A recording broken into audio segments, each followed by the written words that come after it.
Bismillahirrahmanirrahim. Assalamualaikum warahmatullahi wabarakatuh. Alhamdulillahirabbil alamin. Amma ba'du. Selamat pagi, siang, sore, malam buat teman-teman semua yang menyaksikan video ini. Sebelumnya izinkan saya perkenalkan diri terlebih dahulu. Nama saya Alfian Muhammad Nur dengan NIM 081711733028.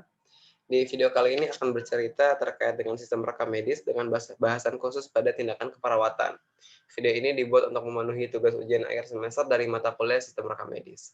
Saya dari Teknik Biomedis Universitas Airlangga.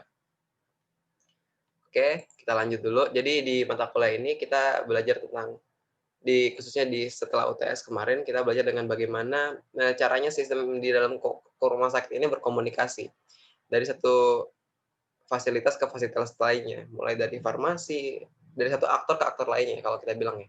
Jadi ada aktor pasien, HRD, pegawai, front office, akuntansi, farmasi, payroll, sarana prasarana dan layanan. Jadi gimana sih caranya sehingga sistem di komunikasi yang begitu rumitnya kita bisa buat menjadi satu sistem khusus. Kita sempat kurang lebih secara umum kita mempelajari seperti itu di bahasan setelah UTS. Nah, apa yang kita pelajari? Nah, kita mempelajari terkait dengan ini, secara umumnya itu sensor ERP ya. Apa itu sensor ERP? Sensor ERP atau Enterprise Resource Planning merupakan perencanaan sumber daya perusahaan. Ini bisa didefinisikan sebagai kemampuan untuk memberikan rangkaian aplikasi bisnis yang terintegrasi. Dengan menggunakan ERP ini atau Enterprise Resource Planning, berbagai proses umum dan model data yang mencakup proses end-to-end, jadi dari back-end sampai front-end, secara operasional di dalam bisa kita gambarkan dan bisa kita buat menjadi satu bagian utuh gitu. Sehingga setiap kegiatan yang terjadi bisa transparansi, bisa tercatat dengan baik, dan juga bisa dievaluasi secara bersama. Kurang lebih kalau di sensor ERP ini bisa dipakai dalam segala hal ya, yang mencakup sistem-sistem, yang mencakup banyak sistem gitu. Kalau misalnya di perusahaan ada sistem produksi hingga distribusi, kalau di rumah sakit bisa kita bagi kurang lebih dengan 3 garis besar. Yang pertama ada farmasi, yang kedua ada rekam medis, yang ketiga ada keuangan.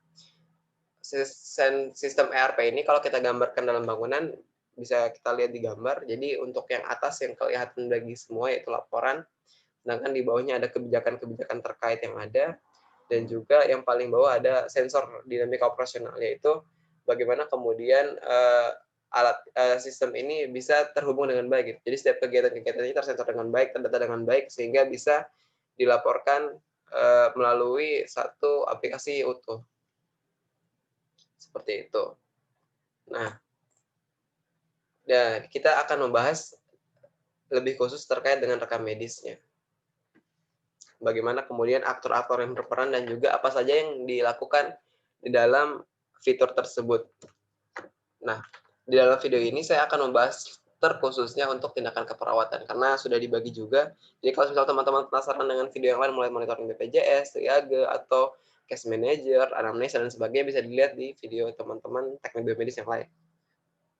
Tapi dalam video ini kita akan bahas secara khusus terkait dengan tindakan keperawatan. Nah, kita akan membahas tentang sistem rekam medis pada bahasan khusus tindakan keperawatan. Oh, sorry ya, saya ulang-ulang terus. Kita lanjut.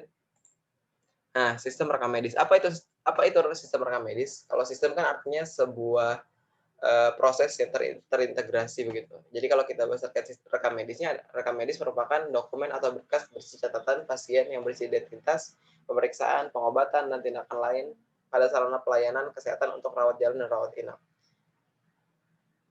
Ini sesuai dengan Peraturan Menteri Kesehatan Nomor 209. Kemudian apa itu tindakan keperawatan? Tindakan keperawatan merupakan kegiatan bersama pasien, keluarga, dan tenaga kesehatan pasien sesuai dengan perencanaan dan kriteria hasil yang telah ditentukan. Tujuan dari tindakan keperawatan ini ada 4 ya. Yang pertama untuk peningkatan kesehatan, yang kedua untuk pencegahan penyakit, yang ketiga untuk pemulihan kesehatan, dan yang terakhir untuk memfasilitasi coping pasien. Nah, kalau di rekam medis sendiri terbagi 2. Pertama ada data administrasi dan juga data klinis.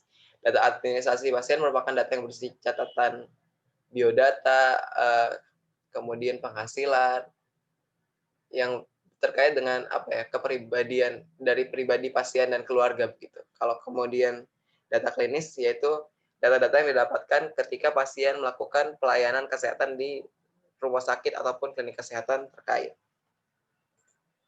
Nah, alur kegiatannya, kalau semisal kita bicara tentang rekam medik ya, sampai nanti ke tindakan keperawatan, kurang secara garis besar ada pendaftaran administrasi, kemudian, ini tergantung juga pasiennya apakah BPJS atau mandiri. Kalau BPJS bisa langsung lanjut ke rawat jalan atau rawat inap, kalau mandiri tergantung, diselesaikan dulu terkait pembayaran-pembayaran di awal. Karena kan kalau BPJS diakomodasi oleh pemerintah, sedangkan mandiri bayar dari dana pribadi. Kemudian, ditentukan nanti kiranya pasien ini akan masuk ke rawat jalan atau rawat inap berdasarkan apa? Berdasarkan dari tingkat keparahan penyakitnya. Kalau semisal emang butuh rawat inap, nanti akan masuk rawat inap. Kalau memang hanya butuh pemeriksaan sebentar dan bisa mengambil obat, bisa mengikuti di rawat jalan. Kemudian masuk ke tindakan keperawatan. Nah, harapannya dokumentasi rekam medik ini bisa dimulai dari pendaftaran sampai nanti akhir di tindakan keperawatan.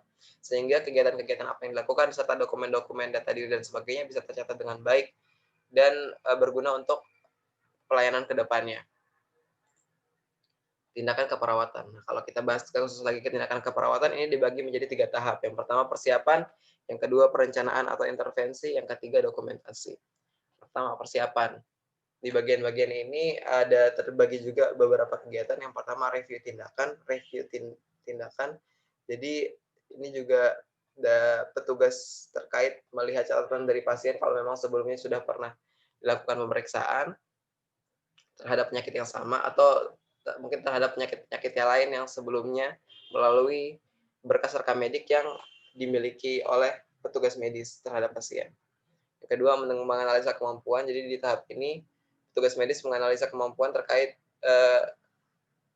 kegiatan yang akan dilakukan. Karena kalau semisal kemampuan dari rumah sakit ataupun petugas medis di sana tidak bisa mengakomodir, maka bisa dilakukan rujuk kepada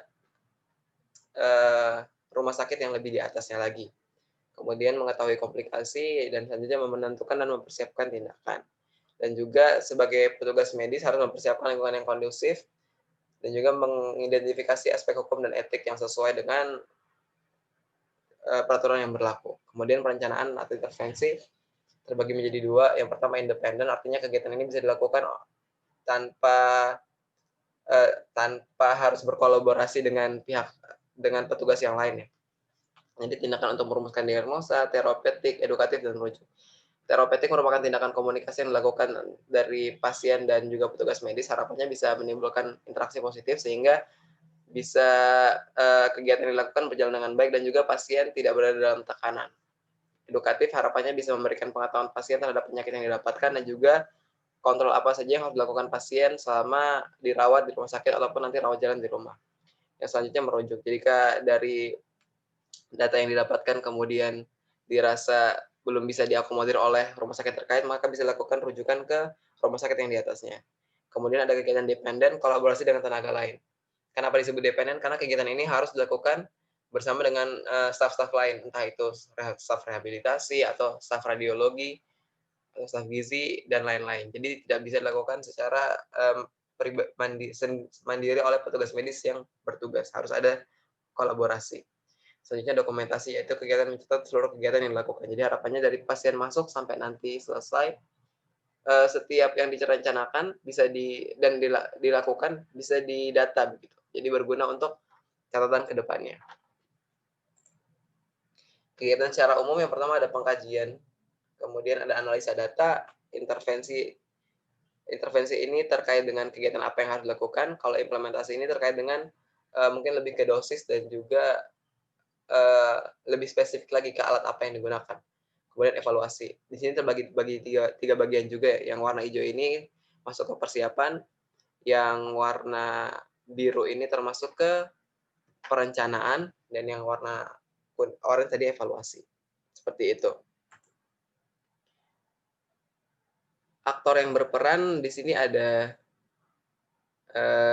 tiga garis besar ya. Pertama ada dokter, kemudian ada perawat, ada staf ahli, di sini bisa ahli gizi, ahli radiologi, fisioterapis, rehabilitasi, dan lain-lain.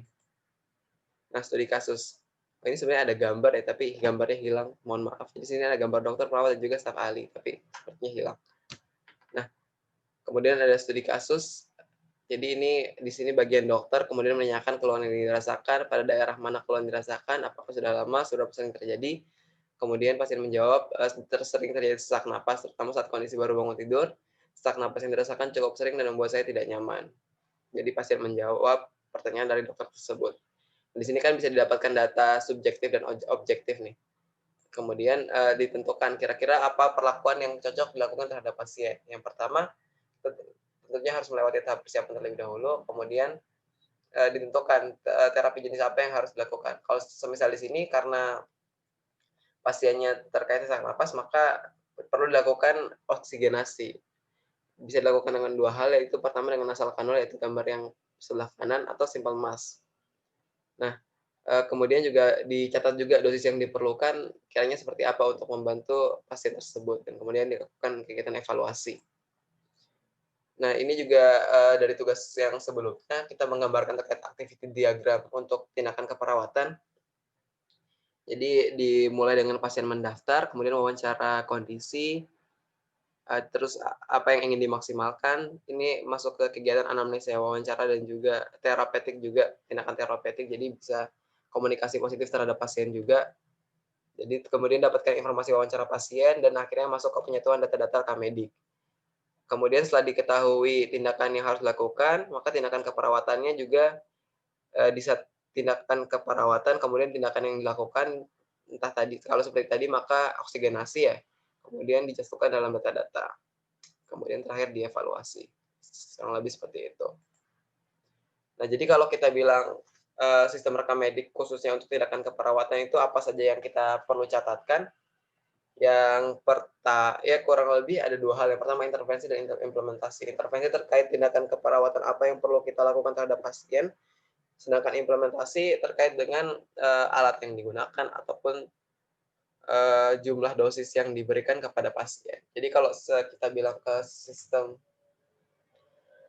rekam medik khususnya pada tindakan keperawatan, maka dua hal ini yang perlu dicatat oleh petugas rekam medik. Nah, petugas rekam medik di rumah sakit umumnya yang mencatatkan khusus dari langsung dari perawat atau petugas medis yang bertugas, mungkin dokter yang bertugas. Kemudian data tersebut diberikan kepada petugas rekam medik. Namun di lapangan terkadang petugas rekam medik yang ada juga tidak begitu banyak ya, jadi cukup sedikit sehingga banyak terjadi double job di khususnya pada sarana rekam medik. Tapi kurang lebih alurnya seperti itu. Jadi ketika pasien datang, kemudian melakukan pendaftaran administrasi, juga ditentukan dulu tingkat penyakitnya seperti apa, kita pilih apakah pasien ini akan masuk ke data rawat jalan atau rawat inap, karena juga dari sistem pendataannya juga beda nanti rekam mediknya. Kalau rawat jalan seperti apa, rawat inap seperti apa. Setelah itu dilakukan tindakan keperawatan.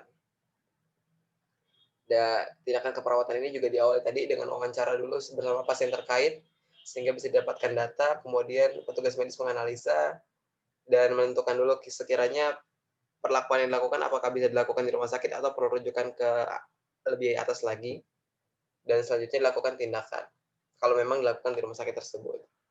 Kurang lebih seperti itu untuk alur sistem rekam medik khususnya pada tindakan keperawatan.